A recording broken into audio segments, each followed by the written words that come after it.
Okay, so good evening, everyone. My name is Nathan Chung, and I welcome all of you to the WESIS Neurodiversity Group. This group is for all of you, and it will provide a safe space for sharing and blogging, training, career guidance, and emotional support. Most importantly, you are not alone. So here's today's agenda. We're just going to go over a quick background about me, poll results, action plan, questions, and discussions. Okay, so quick background of this group. Whether you're neurodivergent or an ally, whether you're neurodivergent or suspect you are or an ally, you can learn more about neurodiversity and how it can help make cybersecurity workforce more diverse and inclusive.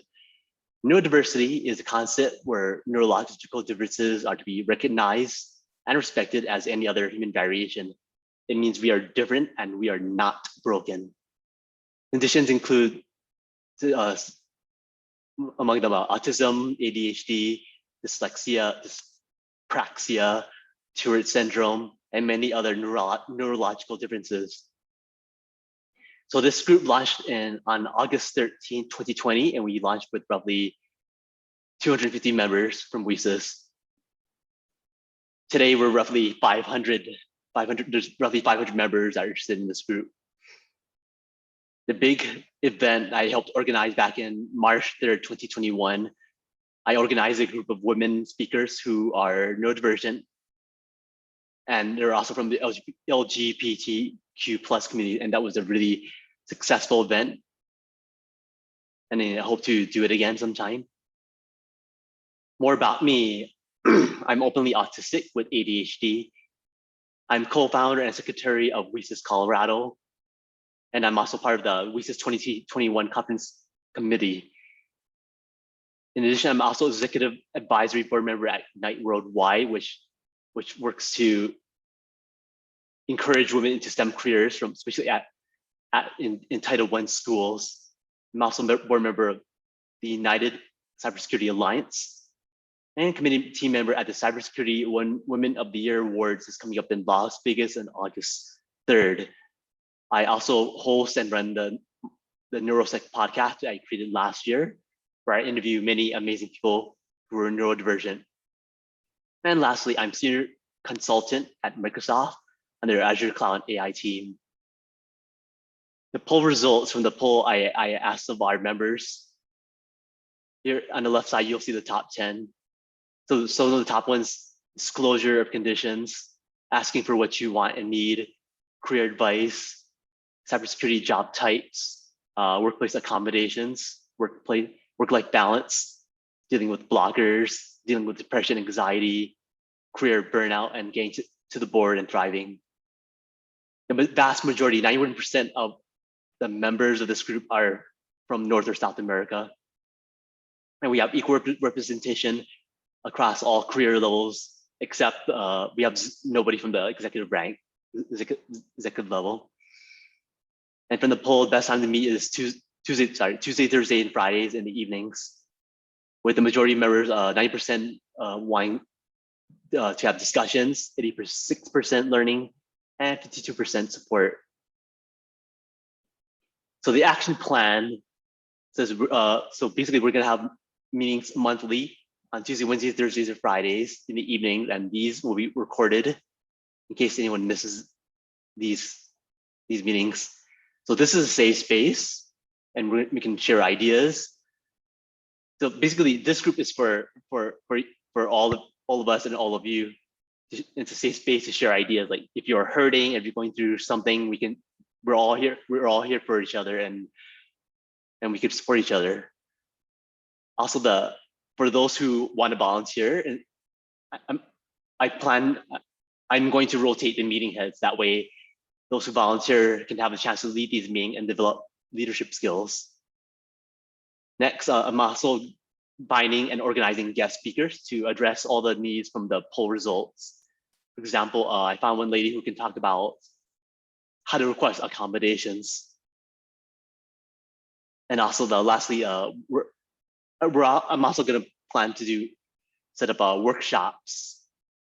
So like per term, no one knows everything, and there's going to be some questions out there that if we cannot find the answer to it, we can just meet just like this as a group and just discuss them and see how everyone feels.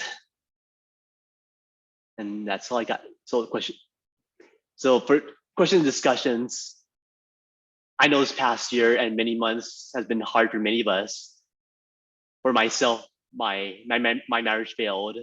I lost friends. I suffered and at work from being bullied and under threat of being fired or laid off. I was often scared to death when there were signs I might have cancer. And I also went through all that and depression, and I went through all that alone. There were days I just did not want to get out of bed. I just shut out the world. Things are even harder since I have autism and ADHD, but that's what I've been going through. Okay, now we can open up to discussion. Like, does anyone have any questions or anything you want to discuss?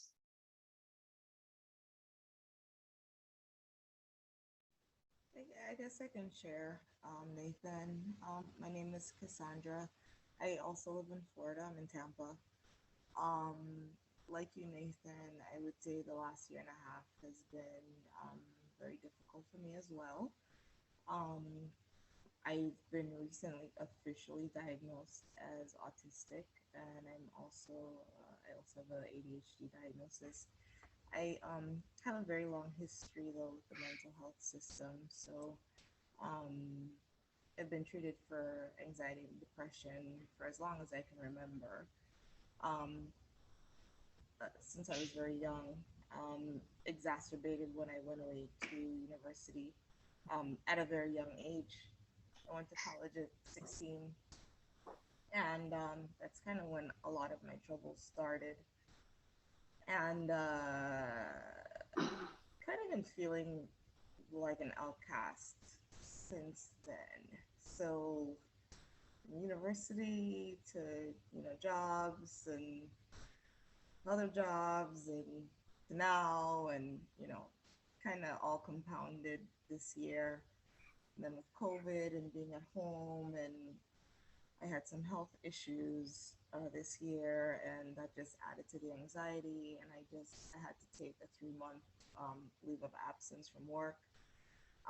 Prior to that, I actually got a promotion from more at work, and I left a role that I was actually very comfortable in with the team that I was established at, and I went to a new team, and the fit was horrible.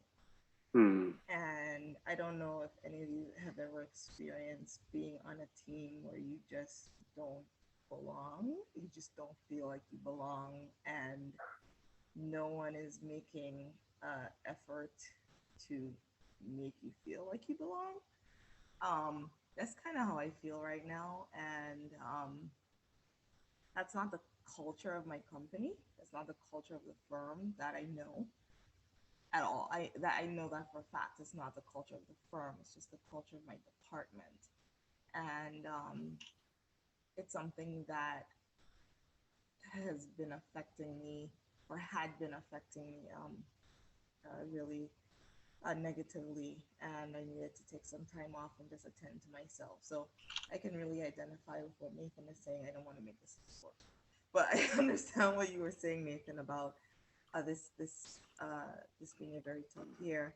I'm very happy, Nathan, that you have taken strides to put this together. It is something that is very needed. I've been speaking to a lot of women in cybersecurity, in tech in general, and I've been hearing a lot of the same things, so the same themes, feeling lonely, feeling isolated, not having anyone to speak to, anxiety, imposter syndrome, and a lot of people are struggling in silence. And I just really want to commend you for one, sharing your story so publicly. Um, you know, last week what you shared really was very touching, and I identified with it a lot. and also for, you know, really taking strides to put this group together. I know it's going to grow. I know a lot of people are going to continue to reach out to you and continue to join. And I am going to support you in this effort. So thank you. And that's my story. Thank you, Cassandra. That was very powerful. Huh? Okay, does anyone else want to go?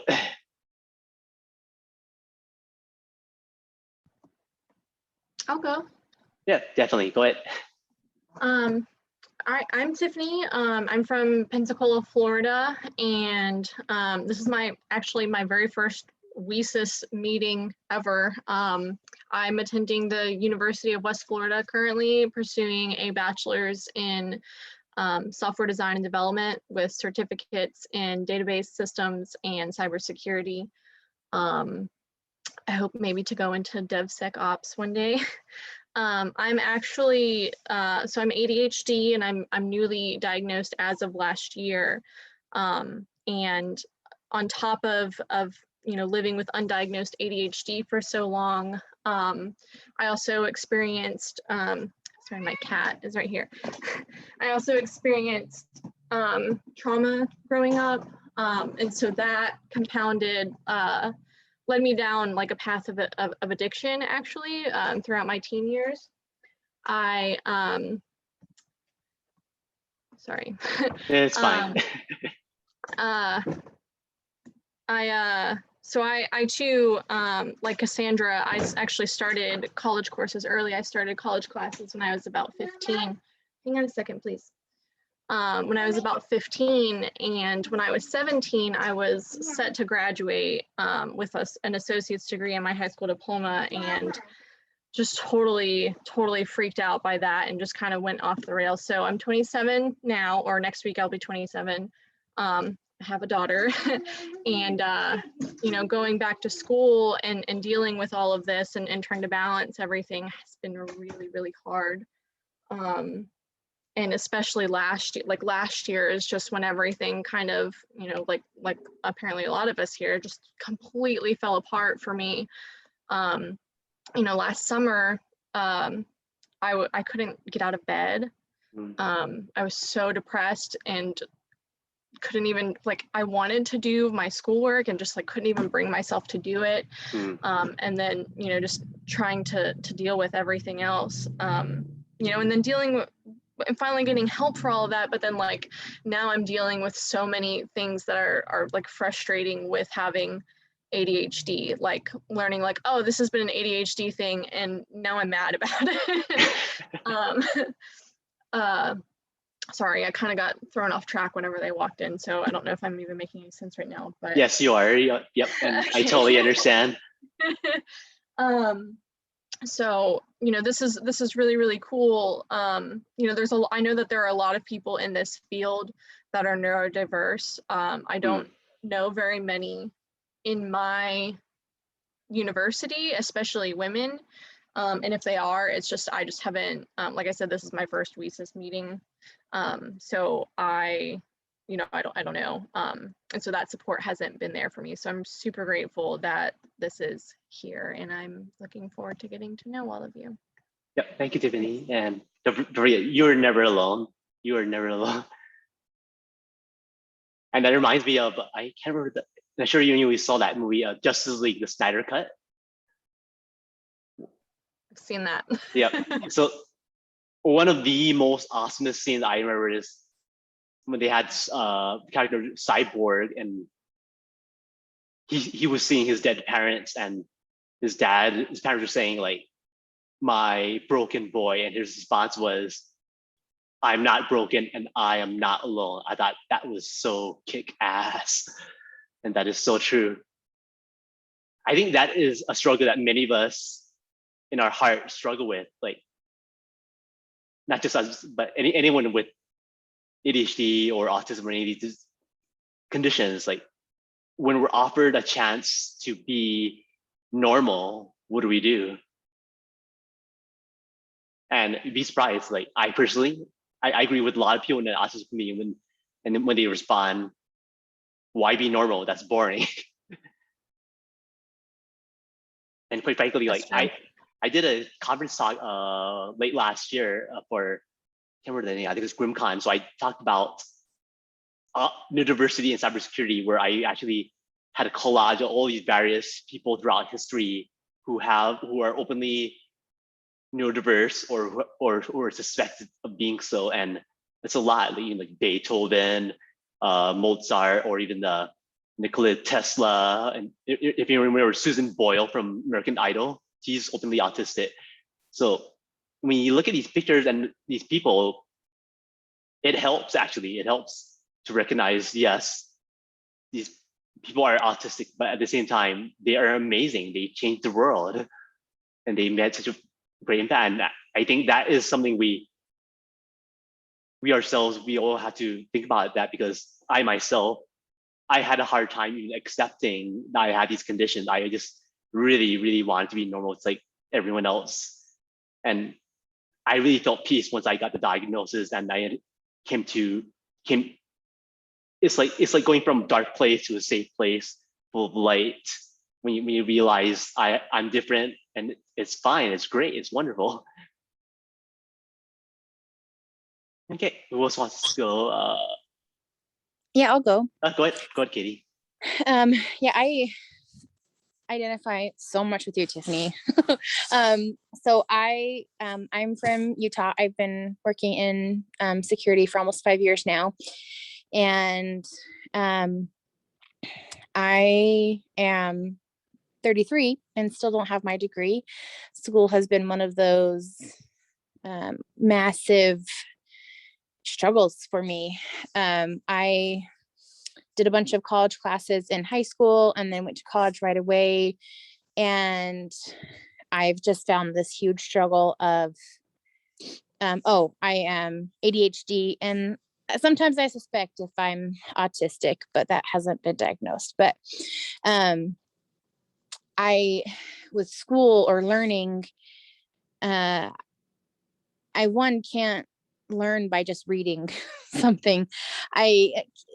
If I have to learn by strictly reading, it takes me forever. I pretty much have to copy down everything word for word a couple times for it to stick. And so when I was going to school at a traditional university, for one, I really didn't know what I wanted to do. Security didn't really exist back then. And or at least it wasn't as available and as we know it now. And I was lost and I couldn't move forward because I didn't really enjoy what I was doing. And if I don't have an interest in it, it's like all motivation to learn is just gone. So like science, history, well, science not as much, but history and English are like some of my hardest classes because I really just don't care too much. And so I never finished. I just decided, I couldn't function, as for one thing. And so I kept failing classes. And so I decided I'm just going to work until I figure out what I want to do. And finally, 5 years ago, I decided to give it a go again and found a security program and jumped in and loved it and have loved every minute of it since. But school is still a struggle. I still, I started working 12-hour shifts, and that just didn't mesh well with a brick and mortar school schedule. So I went to an online school, which can be great, but it's Western Governors. So it has the style of, it's like, so just do it all on your own. And there's no structure really to get things done in bits and pieces. And I just, it's nice because it doesn't have as many generals. So that's been good, but fine. I get so frustrated with myself because like, I know I'm smart. I know I can do this stuff, but getting things organized and I guess one of those things is that I'm learning is I think it's called executive dysfunction. It's like holding myself to a schedule or a routine. If I have to implement it and enforce it myself, it just doesn't happen. And I just can't, it's just hard. And then a little over 2 years ago, I got married, and it's been great. I'm instant mom to 3, and one of them is autistic, and I'm 2 of them ADHD. And so this last year has actually been really good for us with me being at home. It's been, I've been able to see a lot of blessings in it. So I've been very grateful, but it's still come to the point where, like with school, I know I need to finish my degree, because it's such a barrier in finding jobs. And, but then I struggle with getting things done and organized, and anyway, but since I've suspected that I was ADHD for a long time, and then finally got officially diagnosed this last year, and I've been doing a lot of research, and then, like you said, Tiffany, learning that something is an ADHD thing, it's like, oh, that explains a lot, but oh, that's so frustrating. So I'm right there with you. I was so excited, Nathan, when I saw this come up, because it's just so relevant, and sometimes it can be, it's going to get me emotional. Sometimes it can be very, very lonely, when you feel like you're the only one who can't function like someone quote unquote normal can. And I've through my research of ADHD this last 6 months or so, have figured out some tricks and things for me to do a little bit better, but it's still a struggle. So I'm so excited and grateful to be able to have this group to learn and lean on, and be a support to others for. So thank you. Thanks, Kitty. That was very powerful, and I can totally relate. I would say 9 times out of 10 for me is I'm a complete total mess too. It's like there are days I literally do not know what day it is, or like missing meetings and whatnot. It's really hard.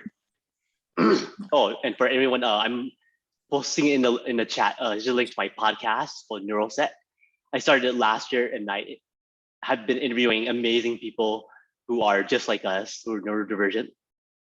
And some of the stories that, like for example, I interviewed one amazing lady who's openly LGBTQ, and she's got her first cyber job, and she shared so many powerful stories, like being bullied in school and her daily struggles. And I think many of us can relate to that, because sadly, similar to what you talked about, Katie, it is really hard day to day. Like, and we add COVID into the mix, like it just really hard for all of us.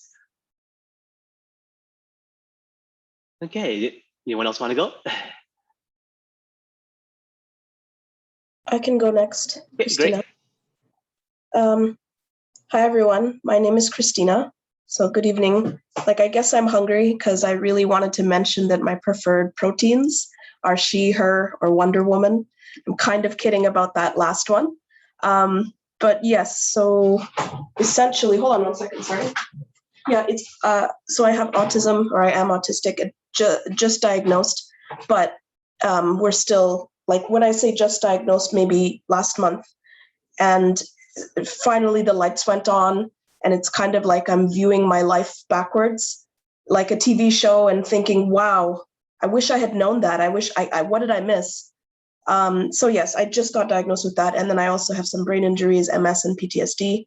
I'm really relieved that we found each other through WESIS. And I don't think I found you or you found me. I think we just found each other. It was the right time and stuff like that. Yeah, I like math and science. I mean, I started in neuroscience and teaching, but then I adjusted with health issues. I still love doing those things, and it's almost like I'm grieving those things, but now I'm like, you know what did I kind of always like to do? And this is why I'm pursuing cybersecurity. And I'm getting some certifications, hopefully by December. I'm planning my third tattoo, and I don't know what else to say. So that's me, Christina. Great, one for Christina. That's amazing. Oh, and on my podcast, another I should say point of view. I'm another avenue I'm looking at is also looking at things like neurodiversity, ADHD from the culture and / national society point of view.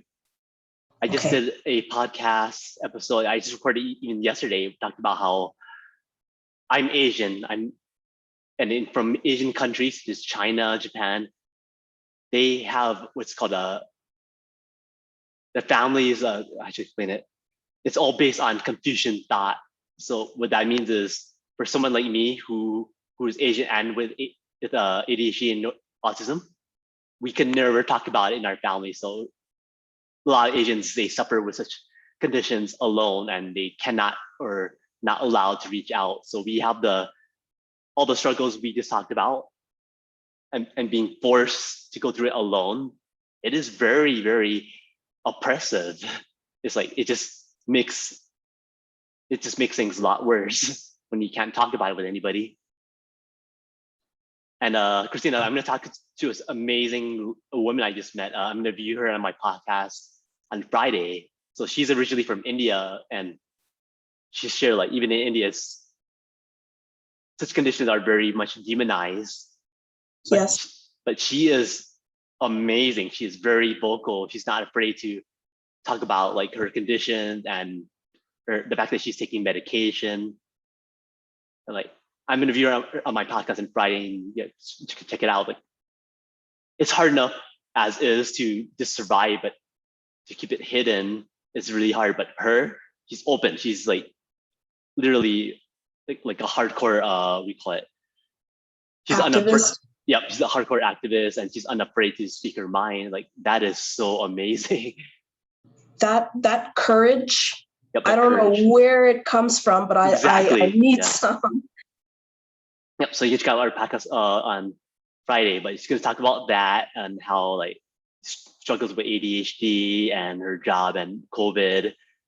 Because the biggest trend now, especially that affects all of us, is now with all of us getting vaccinated. The big trend now is going back to the office. That's a huge one. And if you see the news, the response from people in general is to say, hell no. A lot of people, because quite frankly, many of us have gained and are more comfortable working from home because we have these conditions. And the idea of going back to the office, but for me, the idea of going back to the office is a total, complete nightmare. Like, I do not want to go back to the office. And Terrifying. Cannot force me. And based on the news, there are a lot of people who are doing the same. They would rather quit rather than go back to the office. I'm not sure how all of you feel, but it'd be a nightmare for me to go back to the office. Yeah, I'm not too excited. Working from home has been so nice. Yes, exactly. And trying to mention, so I started a new job in Microsoft in March. When I interviewed, I actually took a chance. I disclosed my conditions in an interview. And what surprised me is when scheduling the interview, there's this nice big button on the email saying, if you need accommodation for the interview, just let us know. Just hit the button and just let us know what you need. So I requested the interview questions ahead of time, because in interviews are a complete and total nightmare for me. I just freeze up. I have absolutely no idea what I'm doing. It's like literally as if my brain shuts off. So I requested the interview questions ahead of time, and that was quite frankly the best interview experience of my life. I was able to prepare. I knew what I wanted to say, and so that was very refreshing. Compare that to another interview. I actually interviewed for IBM in December, where I did not get a job because everything come to play. It's like the interview process in itself is really like a social dance. They go by things like, can you maintain eye contact? Are you able to follow the social cues? And it's literally like a social dance, which I cannot follow. It's But amazing that you say that, Nathan, because I thought IBM was like leading the pack with like their neurodiversity you're absolutely correct, which is ironic Yeah. because Okay. it comes quite frankly to simply as, can you look someone in the eye? And when you do that, that's how they evaluate, are you telling the truth or not? But we like, I for myself, I cannot do that. For some reason, looking someone in the eye and carrying on a conversation, it's like a nightmare for me. I would just get overloaded and I just can't do that. I had a situation 2 weeks ago where I got a internal connect with someone on a job lead in cyber and to talk to someone about it, conversation. And going into it, I felt very comfortable because it was a conversation. It wasn't like an interview or anything. And started out really good until, you know, some of the questions got really technical and it required me to like dig a little deeper, you know, and to reflect on some things, some intellectual things. And that's when the overthinking and thought spiraling started. And, you know, I started to go into my thought palace and I looked up and I saw the person's face, and then, you know, the anxiety started, and then I knew, you know, instantly like my brain glitched. I don't know how else to explain it. Yes. And I was like, oh gosh, this is not going the way it's supposed to go. And then anxiety came and I just was like, okay, I am completely bombing this. Yep. How I know that. I rescued that, I don't know. I paused and I told him, I was like, okay, I'm a bit anxious right now. And he was like, that's okay, just take your time. And then I started again and I was able to like correct myself and get back on track. But in that moment, like I could not look at him because the look on his face was making me more anxious. I completely understand what you say about like the eye contact thing. Like looking at people somehow feeds my anxiety Yes. spiral. Yes. My ability to think about what it is I'm saying. So when I'm like doing these meetings at work and they're like, well, why is your camera off? I'm like, because if I'm looking at you, I can't concentrate on what I need to tell you. Just don't let me do it this way. You know what I mean? And I think it's very hard to describe it. I don't know. It's not hard at all. I totally understand. I've gone through so much. I've had that happen so many times in my life. Oh, and if anyone has never seen on my podcast episode, I recorded my first episode of the second season last week, and I explained like a lot of things, essentially my journey to getting diagnosed. So I was just diagnosed with ADHD and autism this past January, but my journey's been longer. So full disclosure, I'm in my 40s. I think one thing that holds me back is because of the autism and compounded by my race, people look at me, they just assume I'm just out of college. So I must not know a damn thing. And that's how they treat me. And especially for a lot of these like cyber roles, that is so like, that's how people judge us. They just look at us and say, oh, you look like this, so you must, like we're that fall under stereotypes. So that's what affects me.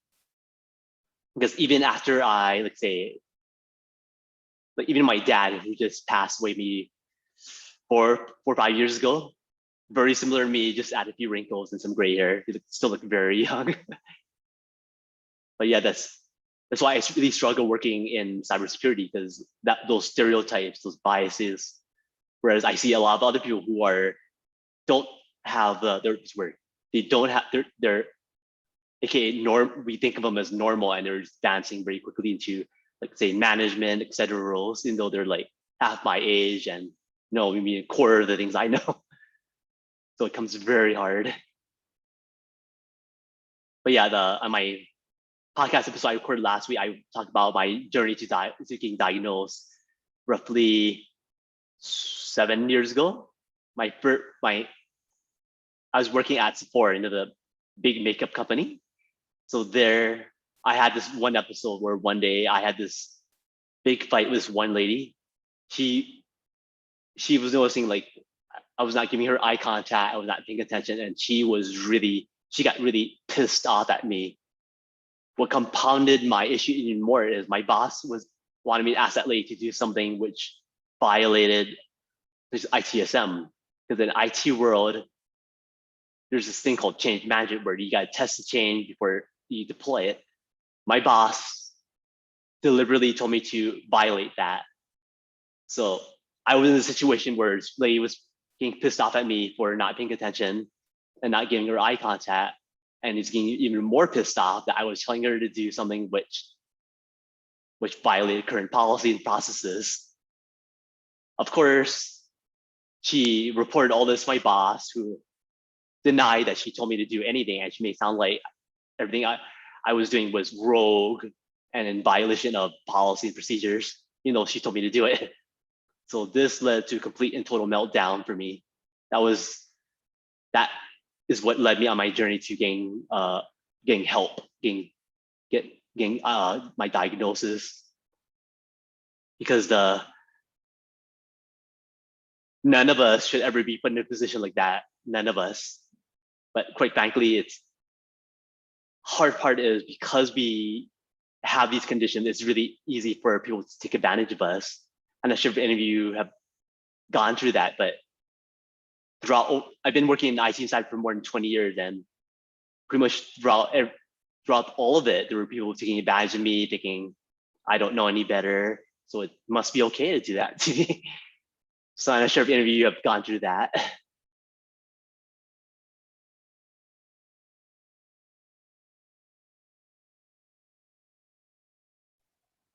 I can definitely identify with like just workplace struggles and just like for me with ADHD, like one of the biggest things that I'm afraid of when I go back into the workforce is just making like careless mistakes. It's something I go really fast and I forget things, or I have a really bad habit, like you shared at the beginning, of just like forgetting about appointments or reading the wrong date. And I had a meeting yesterday, Monday at 1 o'clock or something like that. And I thought it was scheduled for Tuesday at 1 o'clock. So I set an alarm for myself at 12:30. But not only was it not on Tuesday, that alarm that I set it at 12:30 in the morning. So I'm so like, I'm already putting all of this pressure on myself, because before I wasn't in cybersecurity or in this field at all before, but I did work in an office setting, and I've had bosses say things to me like, "What are you thinking? Are you stupid?" Or thinking that I'm just completely ditzy and don't know what I'm doing. And like, I know that I'm intelligent and capable, but I just, at the time I didn't know that it was ADHD. And, I'm really glad that you were sharing about accommodations, because that's, like, I've been so afraid to even go to my school has SAR, student accessibility resources. And I'm afraid to ask for those accommodations because I feel like I don't deserve them or something, or like I'm cheating, or so. Exactly. Yep. I think I felt the exact same way as you do, Tiffany. And I think for me, what makes things worse for me is my pride. Is like you just want to fit in. You want to just be like everyone else. And there's this, like, for me, pride does get in the way. I just feel so ashamed to have to ask for anything or to feel different. It's just really, it's like literally almost like stabbing myself in the heart almost, just if I ever have to ask that, ask for anything. So it gets really hard. Another thing I shared from my podcast from last week is I also went through my boss, who was like, I throughout my career, I always struggled with trying to find a good boss who could understand me. And finally, at my last job, I found a boss who totally understand me, and we could talk, and he was literally the best boss I ever had. Problem is, a few months after I started that job, my last employer, he committed suicide. So that was very devastating to me. I literally had to admit myself to emergency mental health recall. I think it's called SOTPS or something like that. It's like it's kind of like emergency intensive therapy, because I was literally so devastated. I was literally having panic attacks, and I would be on the floor shaking. That's how horrible it was. And I got zero support from my employer, because a lot of these organizations, they see it kind of like a factory of, you can't do the work well, you should get out of here, you should get fired because you're broken. And so my last employer particularly, they had zero sympathy. And that really pissed me off. I was already devastated, and I was just pissed out by all that.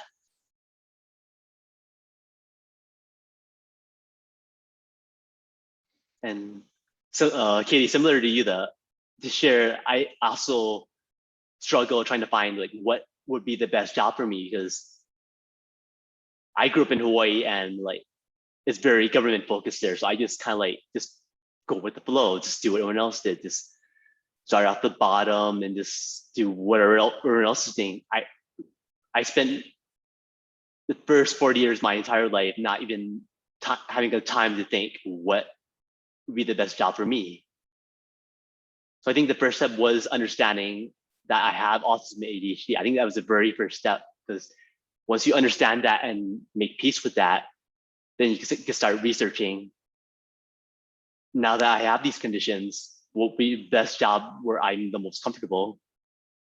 And I spend most of my life not even having the option of even taking time to stop and think about that. And now I'm my current job, I'm a consultant, which is a bit contradictory, because I'm horrible with communications, and consulting, you have to do a lot of presentations in front of customers, which is still a complete and total nightmare for me. But in some way, I kind of force myself to do it, because it's kind of like my way of forcing myself to learn.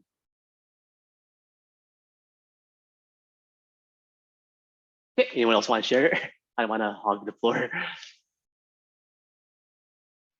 Hey everyone, I'll go. Hi, I'm Reisha from Memphis, Tennessee. And like everyone in this group, I was so happy to see a space that was created just for folks like us. And I'm super excited to be a part of the group. A little bit about my backstory. I'm new to security, but I've been in IT for, I don't know, like since maybe 2012 or 13 or so. And as far as my background with like ADHD, when growing up, I kind of knew that there was something there, and I brought it to my mom. Or we're talking Southern, oh baby, you'll be fine. Just pray about it, Or she would say things like, "But you've got these excellent grades, so." I'm not really seeing, what you're experiencing. So I really just kind of pushed through it. And to be totally honest and totally transparent, I have a son, he's 10 years old. And it wasn't until he came about and, he got enrolled in school, and he's in a school that's really, really open-minded, that's really, really supportive. And I began to learn and identify things in myself, just kind of interacting with his teachers. And it was an okay space to be, I guess, lack of a better word, different. So fast forward, I have not yet, I was supposed to, this time last year, well, when the pandemic first hit, say, hey, I want to go ahead and get an official diagnosis. I want to get things on the record so that I can move forward. And then here comes the pandemic. And my employer, they let folks go. They let a lot of folks go. So You know, when you're prioritizing things, it's like, oh, I don't know what to do next. So yeah, long story short, things, although not totally back to normal, things are, and for our family, they're starting to kind of stabilize a bit. And this is an area that I hope to explore more of. And also, just, in my community, like in my background, it was one of those things where we didn't really talk about it. I know at least my neighbors, my friends, you know, my family, nobody really talks about it, or they'll kind of, you know, say, hey, it's just, that's just how that kid is, or that student, that's just how that student is.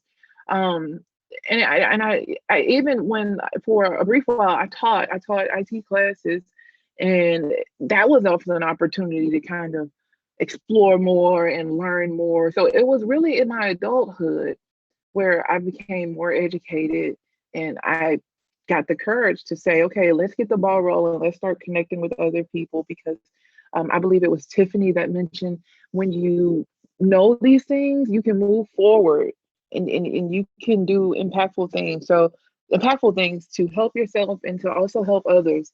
So I just listening to y'all stories, I just drew so much courage, and it just seems like this is such a supportive group, and I'm so happy to be here. Great.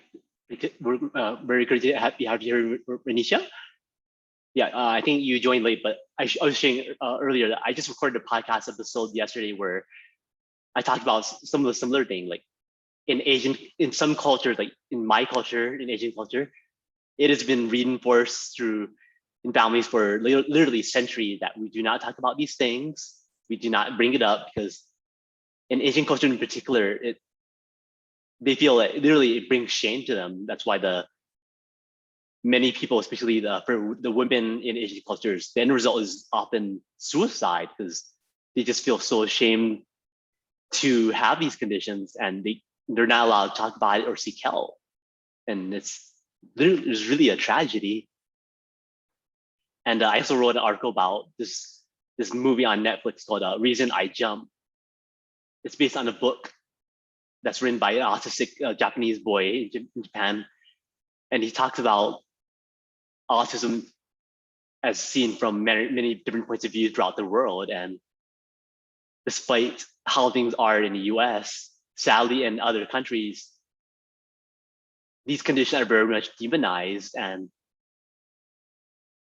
I don't want us to sound bad or anything, but we got lucky. We are very lucky here in the US, because in certain countries, it is literally, you know, if you have a child with autism, it's literally, they label it as like, as if your child is demon possessed. Like, it's really horrible in some countries.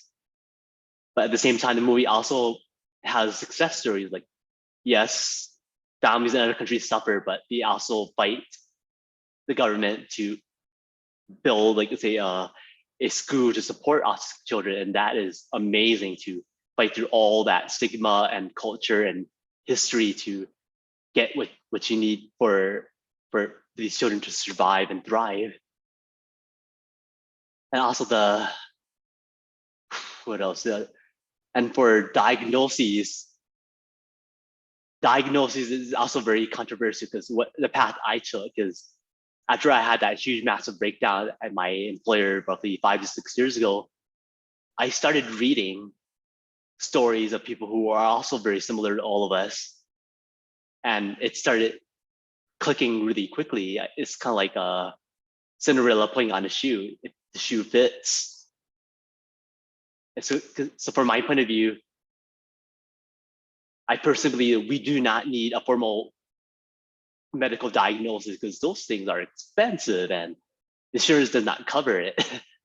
Because one thing I struggle with is, when I was in California, I noticed I was literally asking for help for a diagnosis, and people were telling me left and right, sorry, we can't help you. We only diagnose children, which was like a constant slap in the face left and right.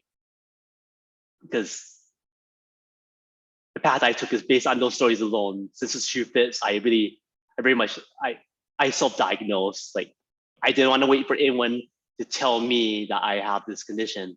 Because this shoe fits, I self-diagnose. I have it. I have that. that I have autism even back then. So the reading the books, reading the stories of other people, it really helped me. And self-diagnose, I actually advocate for that. You don't need to go out and pay like what does it cost out? Roughly $3,000 to $4,000. Like that's a lot of money. Who can afford that? And you'd be surprised. Like a lot Yeah, of my that's what I was thinking. Yep. Sorry. Go ahead. No, I was gonna say, yeah, when you mentioned how much it costs, I was like, yeah, I've been hearing about $3,000 or so. You're spot on. Yeah. And here's this big shocker of all. Like I was talking to some of my friends in Canada, countries such as Canada and the UK that have much better healthcare system compared to here in the US. You would think things are better there, but it's not. My friend in the UK shared like the autism diagnosis in Canada and in the UK it's similar. In the UK, you can get a diagnosis for free, but the wait list is like 2 to 3 years. Like either you wait 2 to 3 years for a free government diagnosis, or you pay the $3,000 to $4,000. Like that is completely insane. Because when you look at the actual tests, you can actually see a lot of the same testing criteria all online. I think it's like, I can't remember the name of the test, but you can literally look at all the questions they would ask you anyway, all through an online assessment. And that's another way you can do it. You can just test yourself online, just take the test. And for me, that's really enough. And I scored very high on the ADHD and autism assessments. And similar to you, Reisha, same thing. Like my family, we never talked about it. They would all say, "Oh, it's like you don't have these conditions. You're just lazy or stupid, or you're making it up." And sadly, the negative stigma is even worse for women, because what often happens is they'll say, "Oh, it's not these things because it only affects white men. You can't possibly have these conditions," or it's something else like menopause or a mood disorder, something else entirely. So it's the state of things is really sad. It's like if you're not a white male, no one's gonna believe you that you have these conditions. And that is a tragedy. One guest I'm gonna try to have on later on in future sessions, her name is Lisa Ventura. So she is in her 50s and she's got diagnosed as well, maybe 5 years ago. You can imagine that. It's been to be in her 50s and only now get diagnosed. And she went through many of the things which I will probably resonate with many of you, where like it's the struggling in school and just struggling being bullied and struggling with having kids, like everything, which will probably resonate with many of you. And today she's a very, very successful cybersecurity executive, even though she's autistic. And be surprised, there are many, many, many, many women out there who have these conditions. One gentleman even commented that in IT and Cyber, the percentage of people who have ADHD is probably as high as 66%. But many of us hide it. I'm one of the few that is open about it, and I actually fight a lot of friends, because my friends would tell me straight up and fight with me, tell me that I'm a fucking idiot for being so open about it, because that companies will discriminate against me for it. And they are right. Many employers will, but fortunately, there are employers, which is my current one, who are very supportive. So at Microsoft, I'm actually a part of they have a support group, something similar to this, where we can just talk about these issues and be open about it. And that, just having that in the company is very positive and is very life-changing for me.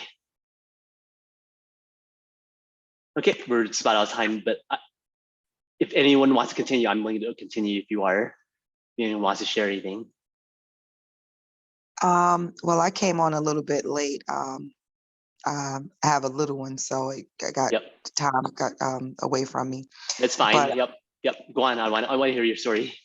I'm Reisha Bennett. I'm new to the cybersecurity world. I'm trying to get into that career path. I now work for the government in a cybersecurity unit, and I'm just seeing where it's a struggle for me to get like the assistance and the help to help me along that path. My prior my SES that brought me on board, and stated that she'll train me up, in the cybersecurity world. She actually left the government and went Amazon because they tripled her pay. So I didn't blame her for leaving. Wow. So I'm like, okay, well, I'm stuck out here in the rooms now. But at first, and when you guys talk about ADHD, I was never diagnosed anything. I have a son that's now 22 that was diagnosed with it. And it was crazy because when we had him diagnosed with it, I started saying to myself, darn, this some of the, symptoms I had growing up, but was never diagnosed with it. But we had him diagnosed because, they kept trying to give him medication in elementary school. And I was just so against it. I just kept saying, no, we'll just put him in a private school, small setting.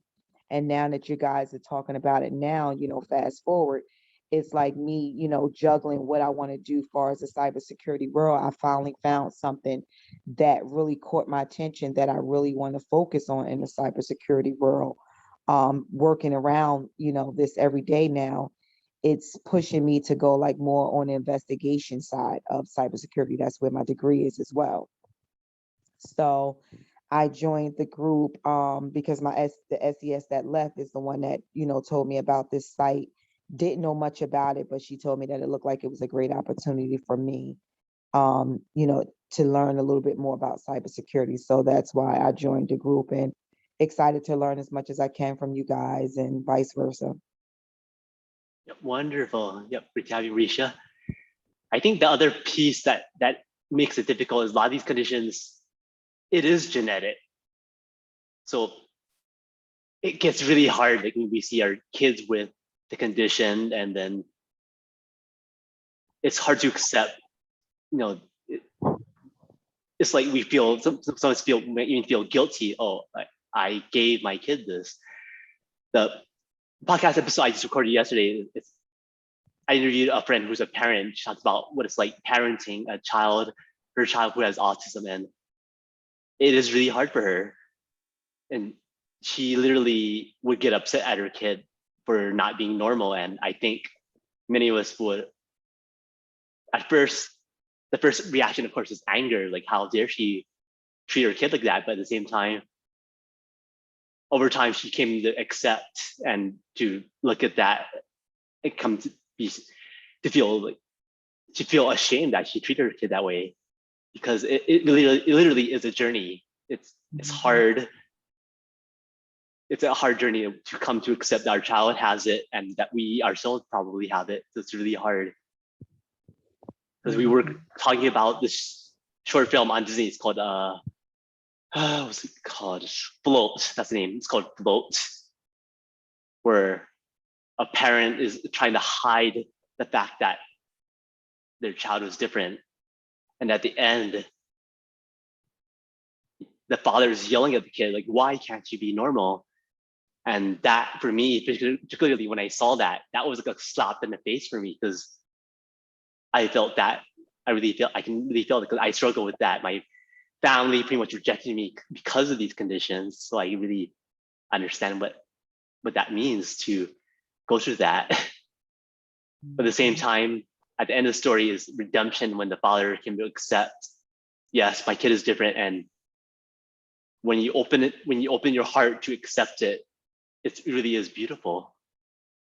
Like the person I interviewed yesterday, she was talking about how her autistic daughter, found happiness doing ballet. Like I'd never heard of that before, of anyone who's autistic going to do ballet, but her daughter is driving in ballet. Like I heard that, like, wow. Because it reminds me of a TV show from the late 80s or early 90s called Quantum Leap. I'm not sure if anyone remembers that. I do. About a guy going back, traveling back in time. There was one episode in particular that just totally resonated with me, where Scott Bakula, where there's this girl who's deaf, and people just keep telling her that she'll never make it as a ballerina because she cannot hear the music. And he arranged for her to do kind of like an audition because the magical thing is, even though she cannot hear the music, she can feel it. And she performed better than the other ballerinas. And I think that was, as I go through my autism journey, that resonated with me. That really does. That we can essentially, many of us are going to be very similar, that we can see beauty in things, even though we are not normal. And part of the journey is acceptance. Because it was for me to accept my diagnosis and to accept myself as having autism and ADHD, it literally was like breaking free of the mental chain that I imprisoned myself.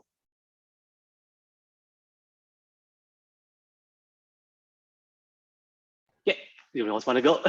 Because even though we're over time, I'm still free. I wanna hear more. I'm here to support you. I just want to say that I really appreciate the conversation being directed around like children and stuff, because my daughter, her father he was diagnosed ADHD child, and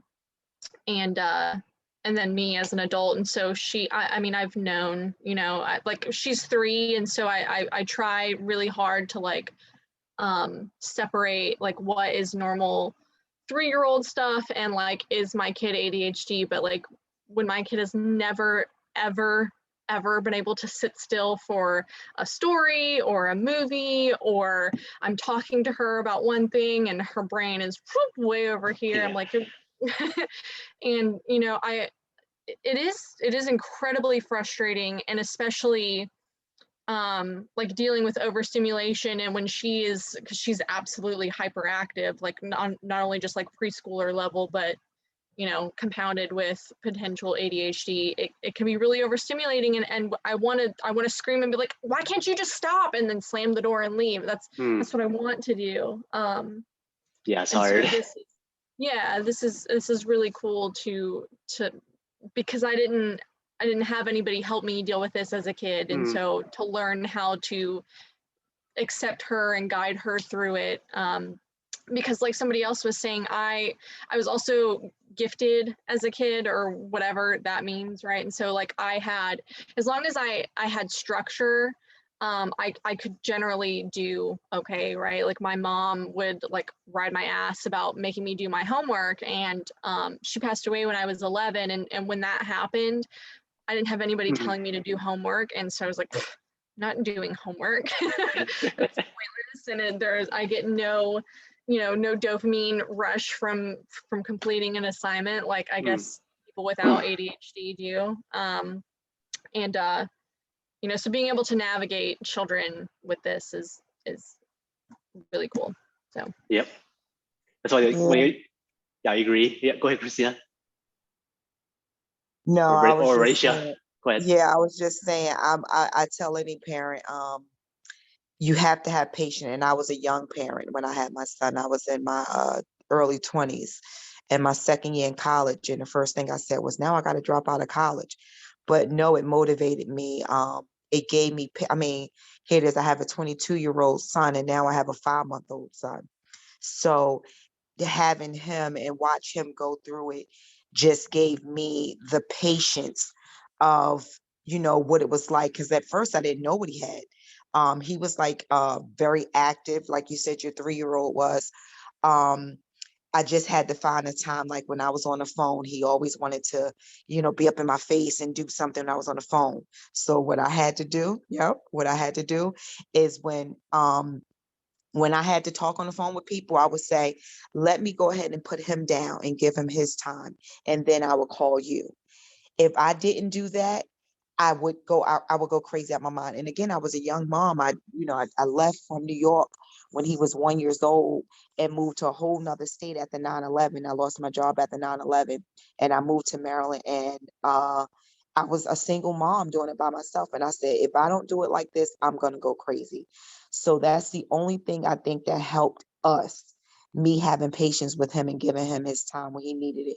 And once he went to bed and he was down, I would call whoever back and say, okay, now we can talk, because now I don't have any interference. And that really helped me throughout his life. And like I said, he's 22 years old. Thank God I never had to put him on any medication. I did have to end up putting him in like private schools because they had small settings, and that's the only thing that can keep him focused in small settings and less distractions.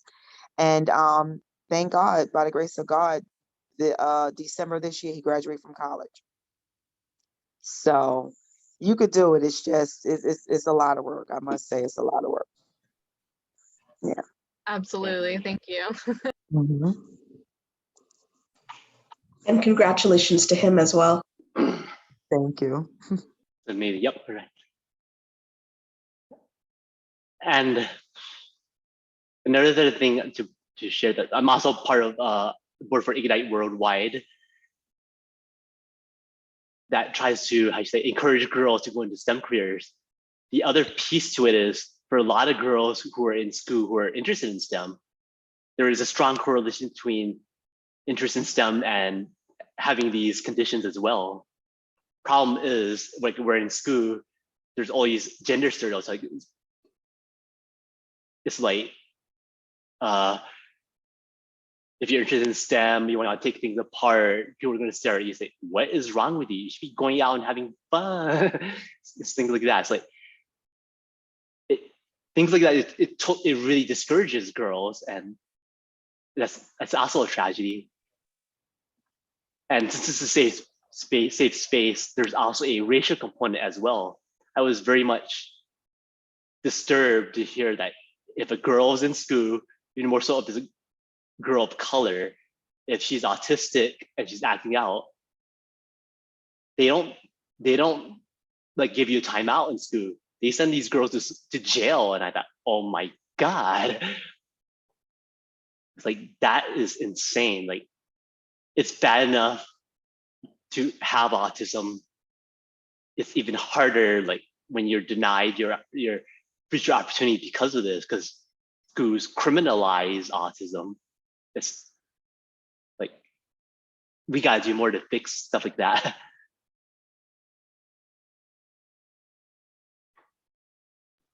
This is good. I came in at a good time, Yeah. Yeah. All right. So I'm looking forward to more of these, and like I said, learning as much as I can from Yep. in the cybersecurity world.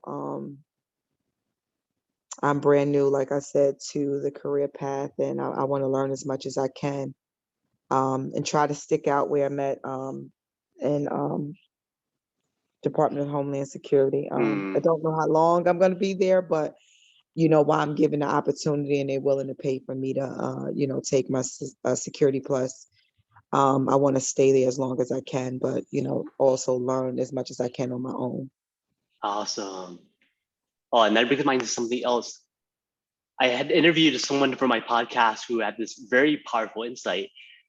Where she said, employers, they struggle with conditions such as autism because it is very much invisible. It's because when they think disability, they want to see things like the wheelchair or your crutch or that you're blind. That's why they struggle with addressing like autism, because they literally cannot see it.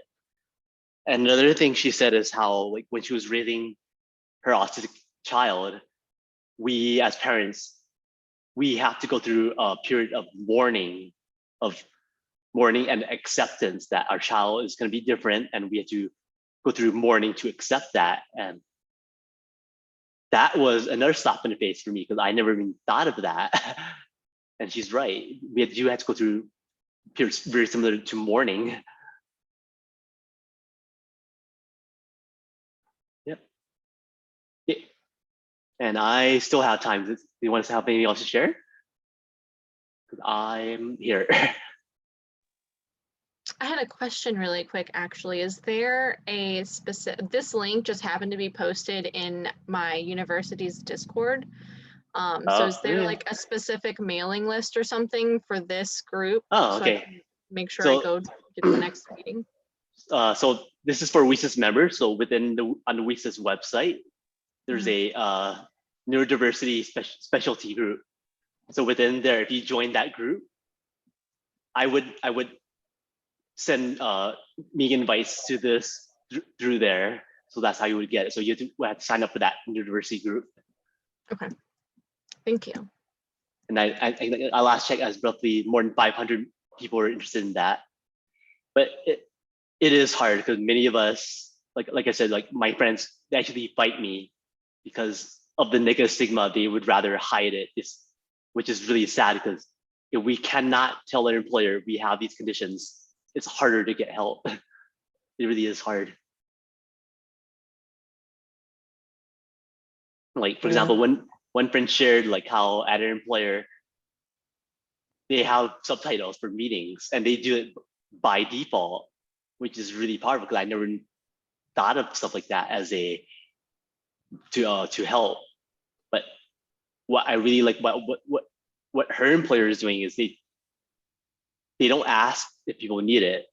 They just turn on by default, and I think that is amazing. Yeah, sorry, go ahead.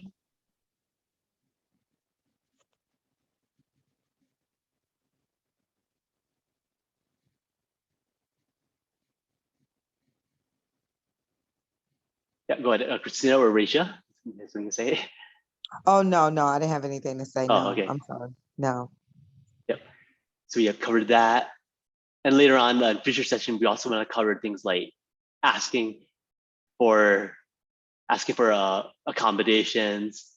Because what shocked me is there are many accommodations that we can ask for, but we just don't know what they are. That makes it harder. For me, for starters, it's good to have a good noise canceling headphone. That way, for neighbors making noise or kids making noise, it allows me to concentrate more. And one correction from earlier. So for ADHD, the counselor, the mental health professionals, they can do a adult diagnosis of ADHD, but the struggle is with autism. Autism, everyone just seems to think for some reason it only affects children, especially white male children. So for everyone else, if you don't fall in that category, it's much harder. But due to some luck, you could say, like I live in Colorado, where they are mental health professionals out here that can do a adult diagnosis. But the part that pisses me off is when you look at the question, it pretty much mirrors what you can find on the internet. So you can literally just find the test on the internet and just go through it and see, kind of consider like, does this shoe fit? Like, is this me? So I scored very high on all the tests. Me too. Whenever I somebody suggested to me to get tested for ADHD, I took one of the online assessments, and I'm pretty sure I scored like almost as high as you could on combined type ADHD. Yep. Yeah, me too. I'm like, everything, all of this. Oh, and before I forget, everyone needs there's one lady, he wrote a series of books about her life as a girl with autism. And I think she announced that her books are now free on Amazon for a short time. Her name is was it Rosie Weldon or something like that, and her books are free for. It might have ended by now, but she often has her books for free on Amazon. Let me drop the name on here, like Rosie Weldon. So she does. She blogs a lot about her life as a woman with autism. Let's see. So what else? I'm still here. Does anyone else want anything else you want to discuss or go over?